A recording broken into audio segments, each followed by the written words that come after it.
Halo, selamat pagi. Selamat berjumpa dengan saya, Ibu Lili Andayani. Hari ini saya agak sehat. Saya mencoba untuk rekaman. Saya mencoba webcam baru. Belakang belum saya setting sehingga kelihatan semua. Ini ada tas di sini, saya turunkan. Nah, kelihatan semua. Nanti kalau saya sudah setting, rekamannya akan lebih baik. Oke, langsung saja hari ini kita akan belajar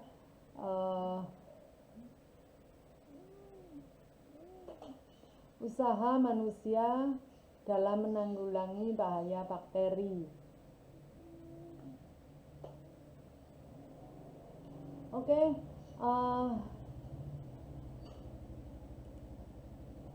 apa sih yang dilakukan oleh manusia untuk menanggulangi bahaya bakteri?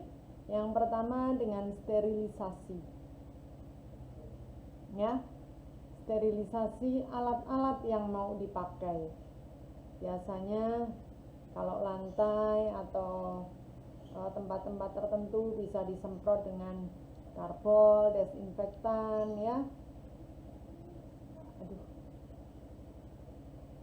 Kemudian alat-alat kedokteran, misalnya dokter gigi gitu ya, itu juga melakukan sterilisasi alat-alat dengan memanaskan. Mereka punya tempat atau alat untuk memanaskan yang disebut dengan autoclave ini ya. Tapi kalau kita misalkan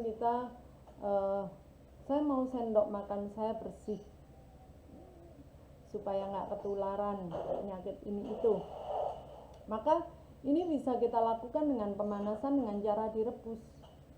Nah, setelah direbus, didinginkan, cuman ya nggak boleh kena kotor-kotor lagi, itu sterilisasi ya. Kemudian untuk makanan, kalau makanan nggak bisa dong kita semprot dengan desinfektan, kan nanti kita keracunan. Atau kita panaskan sampai suhunya 200 derajat, rusak makanannya. Nah, kalau makanan supaya terhindar dari bakteri, ada beberapa tekniknya, yaitu ada dengan pemanasan dengan suhu tertentu, pengeringan, pendinginan, diberi tambahan zat kimia, zat pengawet, gula, garam atau bumbu-bumbu tertentu. Kemudian juga bisa dengan kemasannya. Sebentar ya. Dengan teknik pengemasan, dengan fermentasi, dengan iradiasi. Nah, saya hanya akan menjelaskan beberapa, sebab nanti berikutnya adalah tugas kamu untuk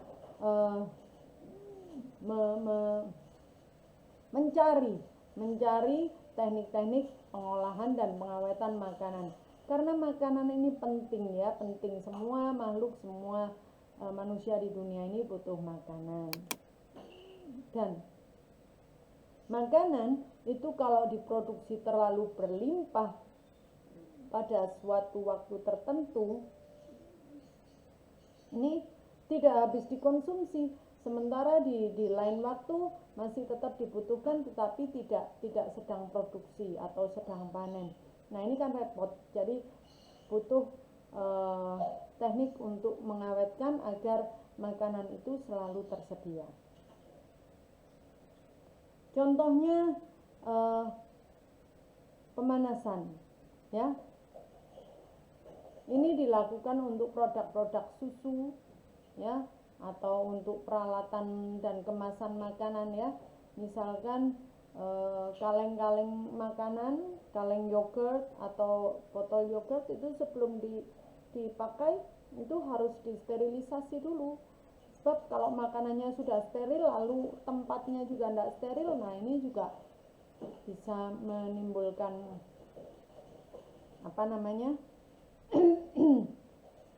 terkontaminasi ya. Nah, pasteurisasi ini untuk produk-produk susu ya. Jadi dipanaskan hanya sampai 70 derajat, lalu didinginkan. Dipanaskan lagi 70 derajat, didinginkan berulang-ulang. Supaya apa? Setelah 70 derajat, ya, diharapkan bakteri-bakteri ini mati. Tapi biasanya beberapa atau sebagian itu belum mati. Mereka merubah diri, membentuk semacam kista atau membentuk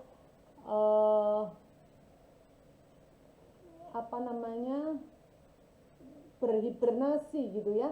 Jadi dia tidak mati, hanya juga tidak hidup, tidak berkembang biak, dia diam saja. Nah, setelah didinginkan dia akan merubah diri kembali.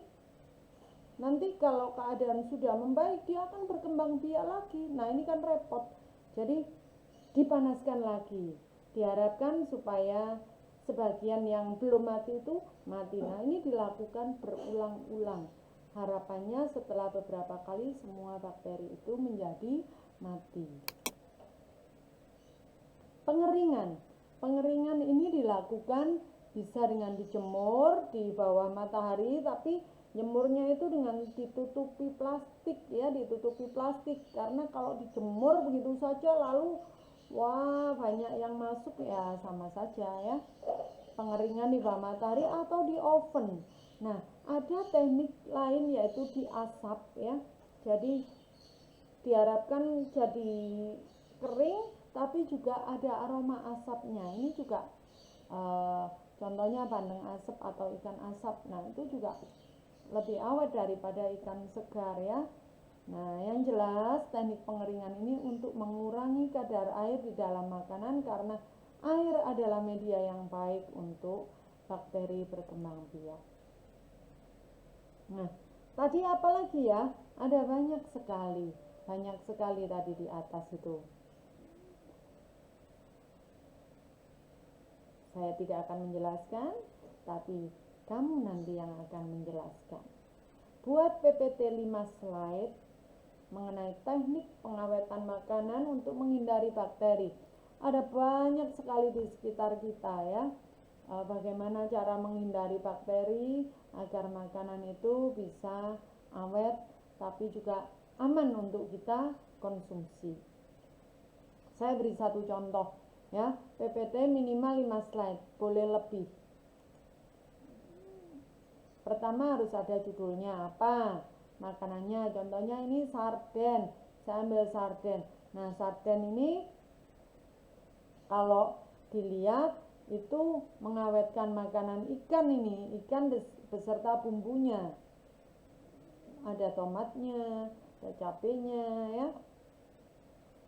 Di sini teknik yang digunakan itu dengan pengalengan atau pengemasan ya, pengemasan yang baik. Kemasannya itu dibuat tanpa udara, kedap udara, sehingga tidak ada bakteri aerob atau bakteri yang butuh udara hidup di sana. Lalu juga diberi bahan pengawet ya, biasanya ada natrium atau beberapa zat lain. Nah, ini biasanya zat pengawetnya ada pada kemasannya, kamu periksa zat pengawetnya apa ya. Ini contoh satu, silakan pakai yang lain, ada banyak di sekitarmu, ada keripik, ada